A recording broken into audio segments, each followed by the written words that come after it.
Hey guys, welcome back to the channel. So I messed up a little bit. I sat down this afternoon. It's Easter Monday, so April 6th. And I thought, I've just finished a book. Whilst I'm percolating and thinking about that, before I start something else, why don't I sit down and film my March wrap up? And then I saw the pile of books that I've got sitting on my desk right now. And it's, heads up, that's March's wrap up. So why do I have another pile of books here? Why haven't I put them on my shelves? Oh, I didn't film February's. So let's talk about the books I read in February today. And I may as well film March's wrap up at the same time. Not in the same video, it would be way too long. So next week, you'll get a February wrap up, a March wrap up. Yeah, this could be interesting. So let's just get into it. I've got my Storygraph open so I can remind myself what I actually read in February. For the most part, I can remember the books, but I couldn't tell you when I read them because honestly, as you'll see just going through February's books, I've been reading so much lately. I could say it's April 6th and I've just finished my 26th book, which is mind-boggling. I'm not actually convinced I've done anything else this year apart from read. But anyway, let's just get into it. The very first book that I finished in February is one I've actually already spoken to you guys about. It was the first book review I did on the channel in quite some time, and just a heads up, I really want to get back to those. And that is, don't drop it, Amy, don't drop it. How to Lose a Goblin in 10 Days. So if you do want to hear, I want to say more in-depth, but if you want to hear the full, unadulterated, unedited ramble, it was slightly edited, I rambled even more than you see in the video. But if you want to see just a pure gush about this book, go check out the review, I'll link it down below if you want. This is utterly wonderful and cozy and charming. So we are following our two characters. We've got a halfling and a goblin. They both think they have inherited this little cottage out in the woods, and they both kind of turn up and basically move in at the same time, much to each other's disgust, and be like, yeah, no, we do not want to live together, get out of my house. They make a deal. Whoever can drive the other out gets the house. So a little bit of shenanigans ensues, but along the way they learn to tolerate each other and fall in love with each other, and they get to learn so much more about themselves and their cultures and each other's cultures, and it's just utterly wonderful and charming, and is basically Hobbit fan fiction. But if you want something that's just wholesome and cozy and so incredibly good for the soul, go pick up How to Lose a Goblin in 10 Days. Okay, so moving on from possibly one of my most memorable and best books that I've read all year, let alone in February, to one that is, I can only describe it as wholly forgettable because I have no clue what it's about. It's on Storygraph, so in theory I read this, but that is Accidentally Yours. I'll put it up here. Accidentally Yours by Christina Lauren. This was one of the short stories in Amazon's The Improbable Meet Cute Second Chances anthology. And so, yeah. I'm going to go out on a limb and say it wasn't terrible because I would remember if it was terrible. If I had like a visceral, this is absolutely tripe reaction, in theory I would remember that. But the fact that I finished on the 7th of February, the fact that 2 months on, I have no memory of reading this, unfortunately tells me everything, and that 3-star was probably generous. I'm not in the habit of giving you stars. I generally, on my Storygraph and on my spreadsheet, I do give star ratings, but I'm not in the habit of giving you guys them because I think, honestly, my 3 stars means nothing compared to what you would give 3 stars. And again, likewise, my 1 stars and my 5 stars don't really mean anything to anyone else. they're usually based wholly on my enjoyment and nothing else. So, yeah. There we go. The next one I read, okay, this one I do sort of remember reading. This was the second short story in that same Meet Cute anthology, and this was Time Will Tell by Hannah Bonham Young. This was, again, it's a short story, it was only 90 pages. We follow I want to say she was a high school teacher. Her grandmother's just passed away, and she gets a letter that gives her directions to a time capsule. She unburies the time capsule and turns out that her grandma loved another woman way back when it really wasn't allowed. It wasn't legal, it wasn't accepted. Her and this woman parted ways, went on, had separate lives, married men, etc., etc. So now, back in present day, our main character tries to track down her grandma's lost love, and in doing so comes into contact with, I don't want to call her the other woman, but she comes into contact with grandma's lost love's grandson or great-grandson, who is over in England. Our main character is in America, and they start exchanging emails. And yeah, it was really cute. It was cute. It was fine. Like, it didn't blow my mind. It wasn't like, holy crap, it's the cutest thing I've ever read. But it was fine. And at least I remember what it was. So yeah, I think it's one I would recommend, that if you do want just a cute, cozy little read and you don't have time to commit to an entire novel, give this one a shot. The only thing I can tell you is it was cute. Let's move on, shall we? The next two I'm going to talk about together, and that because they're a duology and I just read them back to back. I actually ended up listening to these, and that is the Cursebearer duology by Veronica Roth. So we start with When Among Crows and To Clutch a Razor. Honestly, my biggest takeaway from these two was they should have just been one book. Instead, they're novellas. The audios are 4.5 hours and 5.5 hours. So 10 hours total. They should have just been one novel. Reading them back to back, they read like one novel that was just split in two, possibly for marketing reasons, I don't know. But we're following what is essentially a demon hunter, but not quite a demon hunter. He hunts the non-mortals. He comes from a family of hunters. When we first meet him, he is trying to track down Baba Yaga for kind of reasons. And along the way, he bumps into a couple of, I can't remember what exactly kind of creature they were, but he bumps into a couple of other creatures, becomes friends with them, forms, to begin with, an uneasy alliance, but they want to help each other out, or rather they kind of need each other's help. And yeah, it was a more atmospheric urban fantasy. I appreciate I've not really told you much about it. It's a really difficult one to describe without just telling you the entire plot, and especially without giving away the ending of the first book. I don't regret reading or listening to it. When Among Crows in particular, I listened to on a train journey down south, and yeah, it was fine. I'm not selling it, am I? I'm not convinced I'm not going to be in a hurry to recommend it. I think there are other urban fantasies out there that are better, but it wasn't bad, and I liked When Among Crows enough to continue with To Clutch a Razor.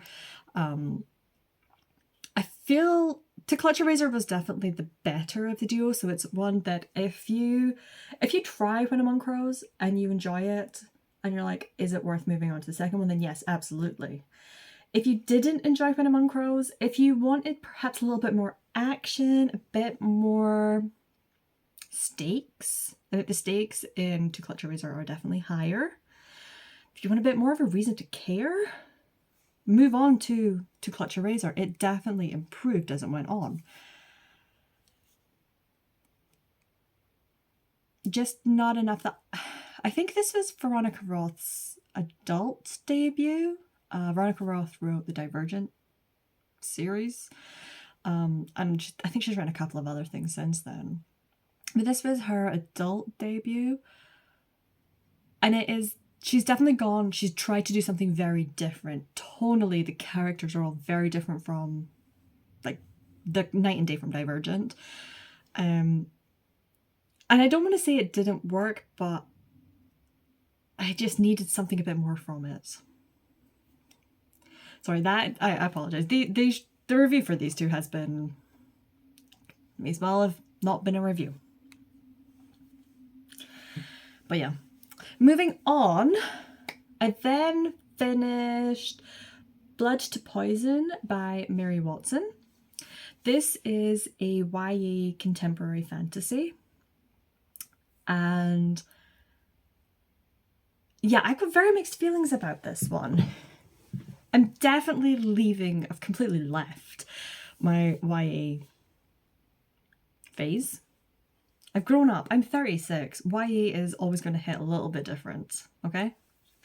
So I actually have the book in front of me, so it might help if I held it up for you. You can see the cover. But like I said, this is a YA fantasy, contemporary fantasy, and it's set in South Africa. And I think the fantasy elements are steeped in South African mythology. It's not something I know. I want to say it's not something I know much about. It's not something I know anything about. So it was all completely new to me.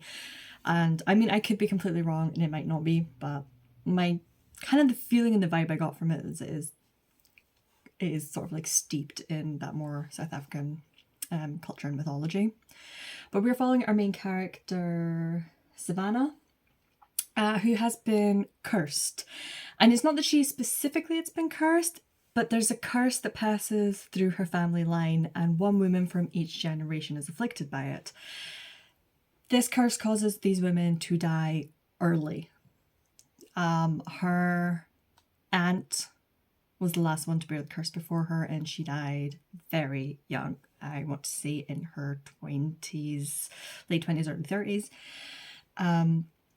Part of this curse is that the women continuously get angrier and angrier as the curse starts to manifest. So when we meet Savannah, one of the first scenes we meet her in is she is being catcalled by some guys as she's walking along the street, she's being catcalled by some guys, and she picks something up off the side of the street, like a bit of metal or something, and just goes to town on their car. Like, if you hadn't read the back of the book and you didn't know that she was cursed, you'd be like, wow, this girl has serious anger problems, because she does. She really does. But as well as all of this, as well as the curse, the story is set to the background of, there's this, I don't want to call it a circus, but in a way it kind of gives the night circus vibes, where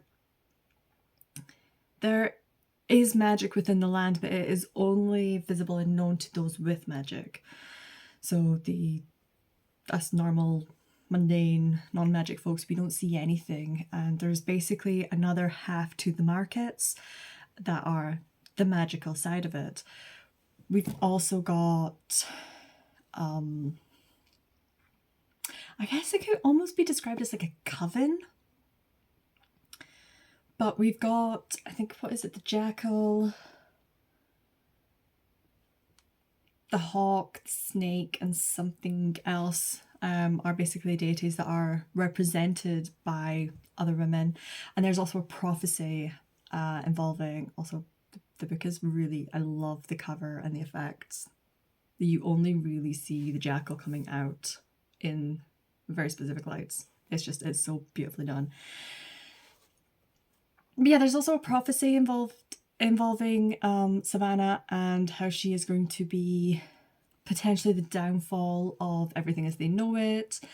And I don't want to say that it's like really high stakes and that we're not setting out to save the world, but it is high stakes, and that life for the magical community will change completely as they know it, and not for the better. So there is a lot of that. It is basically the whole of this book is a race to try and break this curse, because Savannah doesn't want to die. Who would want to die? But also she doesn't want to be as angry as she is.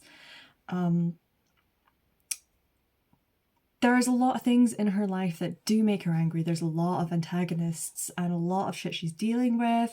Her mum is getting married to a guy she really doesn't like. Everything's just changing. Everything's falling apart. Add in teenage angst. It's really difficult, and she really doesn't want... She feels out of control, and she wants to be more in control of her emotions. It was far from my favourite read of the year, but I think that was just down to the fact that it is YA, and I'm not a YA girl anymore. I'm 36 for crying out loud. I've owned this book for quite a few years, which is one of the reasons why I decided to just pick it up and see if I was still interested in it. I'm very glad I did. I will be keeping this. I think I will potentially revisit it at some point.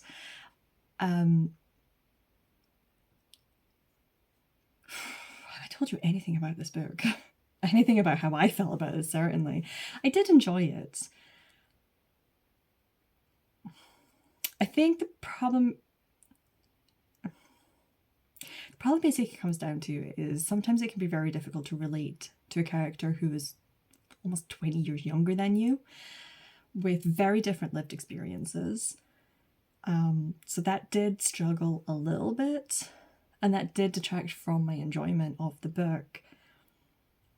That said, I would recommend it if you're looking for a bit more representation within your writing. I believe Mary Watson herself is South African. And yeah, I did just really enjoy exploring just a different culture and a different way of viewing magic, rather than, when we think about... If I were to describe something as a contemporary fantasy, I automatically think of a Western contemporary fantasy. I think of either an urban fantasy, like the Dresden Files or something, or I think cozy, like Rewitched, or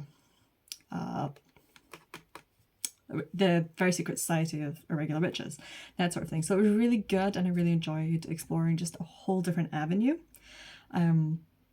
I just wish this was adult. I just wish it wasn't YA. That was my biggest issue with it. But anyway, let's move on, shall we, to a book that this almost became my favourite read of February. My second read. Let's face it, spoiler alert, nothing was going to beat How to Lose a Goblin in 10 Days, okay?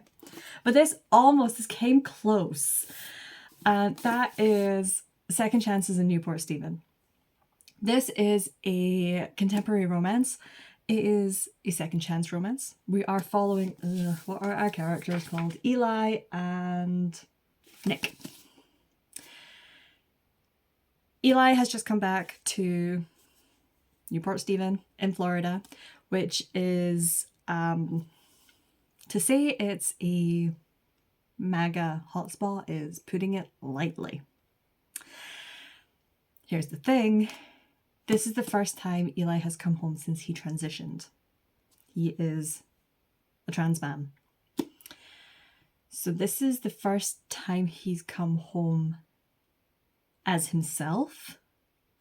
And so we're having to deal with the reality of coming back as someone different, coming back and facing your past and all of these people who knew Eli as a girl, and doing all of this in a town and in a state that, quite frankly, don't think he should exist.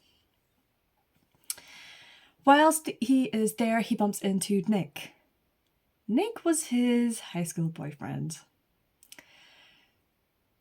Nick, I think, knew Eli had transitioned, but hadn't quite put two and two together until he actually literally bumps into him in the supermarket.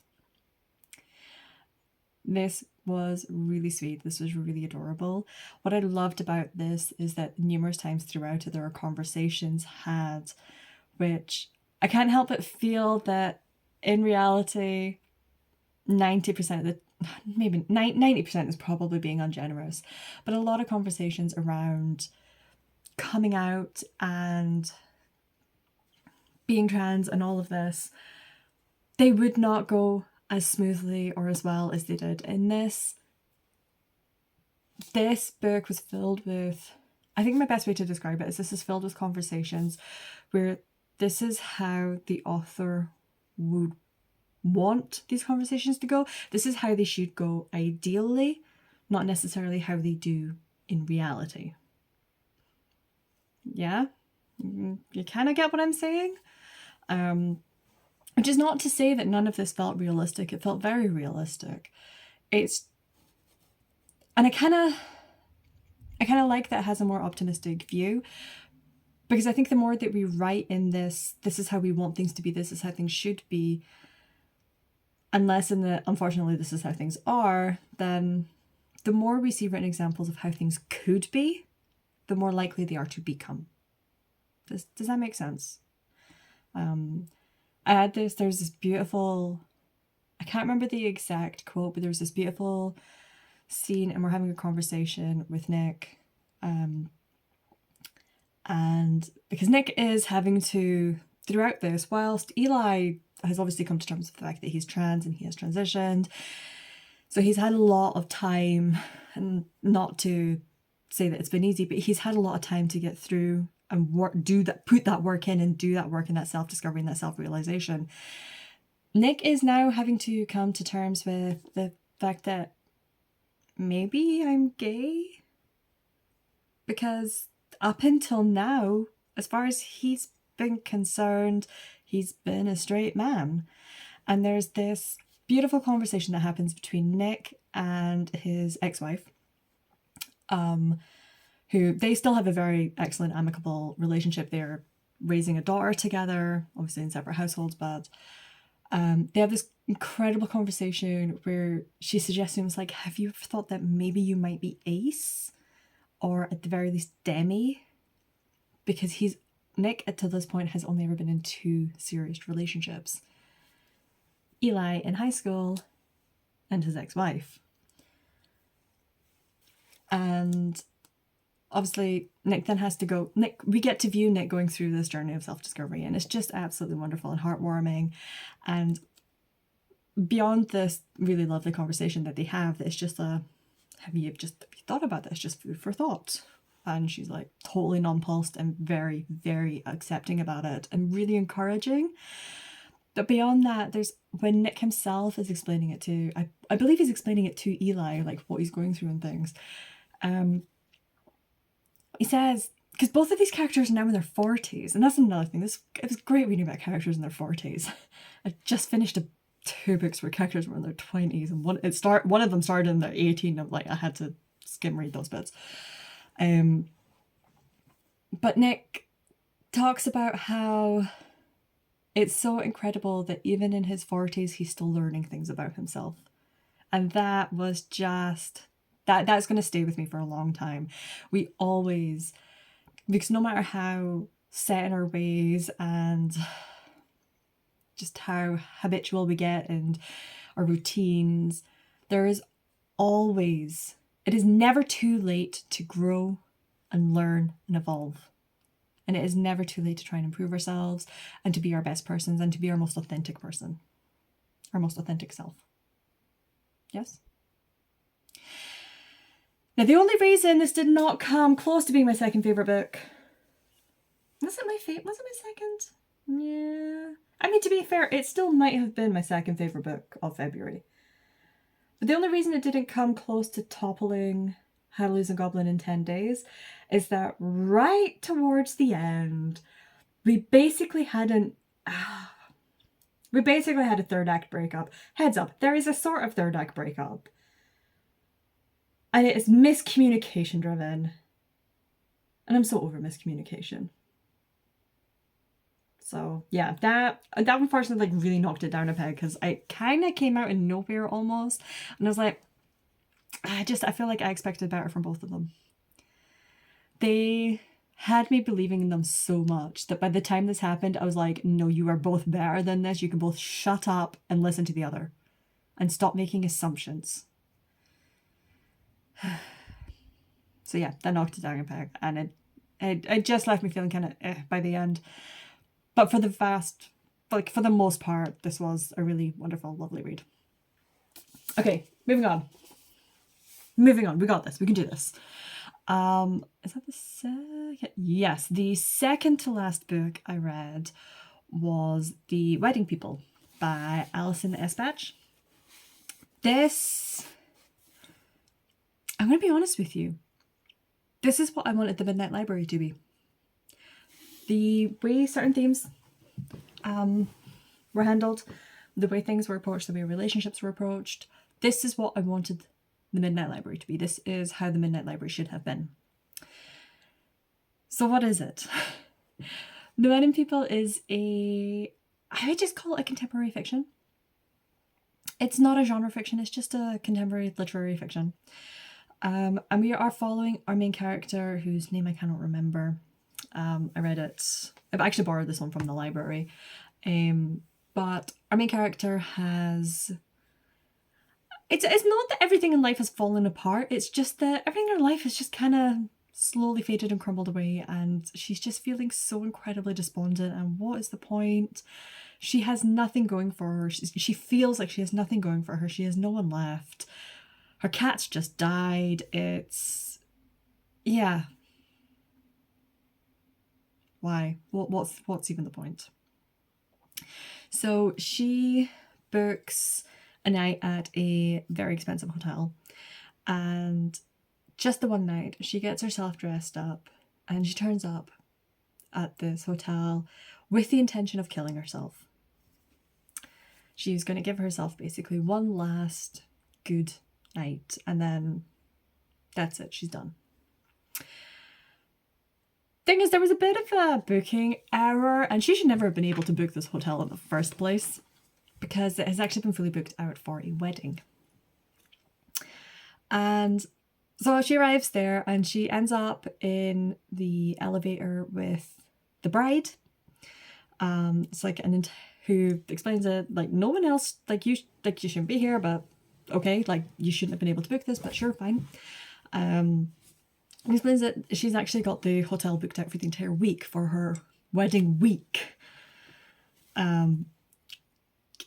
Crazy rich people money getting spread about here, right? Okay. We basically have two characters who are so incredibly opposite. We've got our main character, who's this older, recently divorced professor of something, or at least a teacher, a university teacher. But I think she might be a professor. I want to say of linguistics or history, one of the two. And then this young, bright, bubbly, rich bride who, yeah, she's a bit of a whirlwind, honestly. She's a bit of a whoa. Okay, yeah, okay, sure, wow, okay, sure. Our main character in the elevator tells the bride, she's like, this is why I'm here, and the bride's like, heck no, you are not ruining my wedding. And she's like, I wouldn't ruin your wedding, it's just, I won't be in your wedding, it's not like that, you don't need to know. And she's like, no, I will know that you did it, I will know that this happened on my wedding. No, that is so incredibly selfish, you do not get to do this. And kind of, yeah, she kind of just bulldozes her way into our main character's life, and yeah, literally like almost forces her way. I think she gets a key or something from reception, and like just invites herself into our main character's room and starts talking to her, starts unloading all of these problems, because it does at one point explore safety and anonymity. The bride suddenly starts talking to her about all of these things that she hasn't told anyone else, how she's feeling, and all these things that she's not been brave enough to tell anyone else. And they start forming this really weird, interesting, but kind of beautiful relationship. Our main character ends up participating in quite a bit of the wedding activities, and she gets to know both the bride and the groom separately. And it's just such a wonderful look at different relationships and different choices we make and how they impact where we get to today and who we are and how we act. What we do when we're scared. There are themes of loss and grief, mental health, very obviously. And it was a really good read. I'm so incredibly glad I picked this one up. I reserved it on a whim because I think it won one of the Goodreads awards last year, and I saw my library had it, so I just reserved it a couple of months ago. And it did take it's a popular book, so naturally it took a couple of months after that to get to me. But I'm so glad I did. And it's just genuinely it's a book that really makes you think about everything that we've done. And it starts to examine the what ifs. What if I did this differently? What if I did that differently? And we can't get bogged down in the what ifs, because if you do, then it's just a dark, scary downhill slope from there. And that,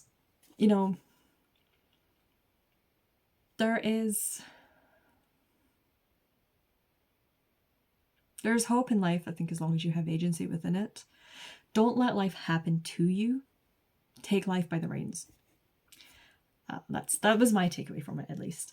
But yeah, I really enjoyed this. I would definitely recommend this to people. It is absolutely worth picking up. And then after that, the last book I read in November, oh lordy. The last book I read in February, if anyone's counting, this is the 9th book. And I appreciate 2 of them were short stories and 2 of them were novellas, but the novellas were on audio. This one was also on audio, actually. But still, 9 books in February. So you probably understand why I'm going to do the March wrap-up separately, right? But the last one I listened to was Nightshade by Autumn Woods. This one is set in a university in the Highlands of Scotland. Our main character... I was like, I can't remember who is. The book is right in front of me. Our main character, Ophelia. Of course, there was all the Shakespeare references. She is attending...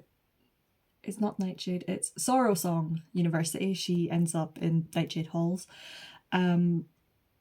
She's attending Sorrow Song essentially on a scholarship.